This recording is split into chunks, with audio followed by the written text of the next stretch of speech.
Нема промена во индексот на перцепција на корупцијата за Македонија. Во последните 2 години државава има освоено 40 бода од можни 100. Ова моментално не пласира на 84-тото место од 182 држави низ светот во кои се калкулира овој индекс, 4 места повисоко од лани, поради влошувањето на состојбата во останатите земји. Објави Transparency International што според македонскиот огранок значи дека нема суштински напредок во борбата против корупцијата во земјава.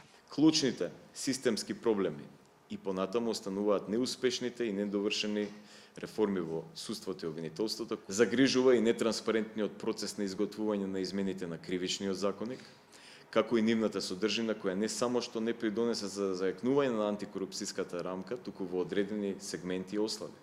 Исто така се уште не се донесени и новиот закон за укажувачи, како и измените на законот за спречување на корупција и судир на интереси. Поред Transparency International Македонија, случајот со поранешната председателка на ДКСК, Татјана Димитровска, сериозно ја нарушил јавната доверба во институциите кои треба да се на челна позиција во борбата против корупцијата.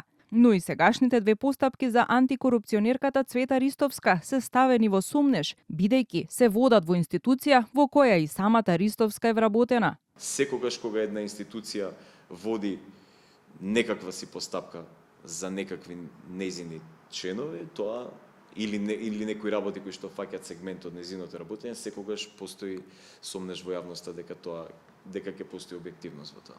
Овие скандали кои што се случуваат претежно, ајде да кажеме, од она правосудна сфера, правосудство и други институции и организации, тоа само покажува дека постои голема хипокризија во делот на овие институции. Во последните 13 години Македонија нема поголеми флуктуации во бодирањето. Најдобра година за нас во борбата со корупцијата според индексот на Transparency била 2014-тата со 45 бода, додека пак најлошите се 2017-тата и 2019-тата со идентични 35 бодови.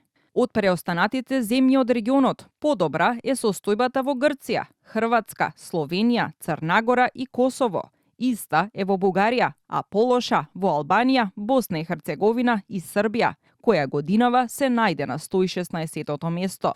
Голем дел од земјите во ЕУ исто така бележат пад во бодирањето, а глобалниот просек падна на ново најниско ниво од 42 бода.